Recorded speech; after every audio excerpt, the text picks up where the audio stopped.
আমাদের অনেকের এই মানসিকতা আছে, অন্যের প্রাইভেট বিষয় নিয়ে কখনো আপনি নাক গলাতে পারবেন না, কারো প্রাইভেসিতে আপনি ইন্টারফেয়ার করবেন না, কারো প্রাইভেট স্পেসে আপনি ইন্টারফেয়ার করবেন না। এটা খুব বাজে একটা স্বভাব, এটা ইসলাম হারাম করে দিয়েছে।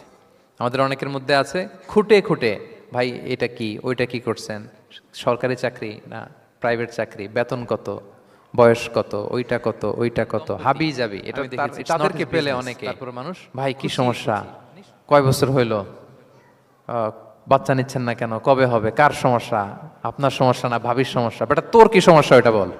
একজন নিঃসন্তান দম্পতি তারা কি স্ট্রাগলের মধ্য দিয়ে যায় আপনি জানেন?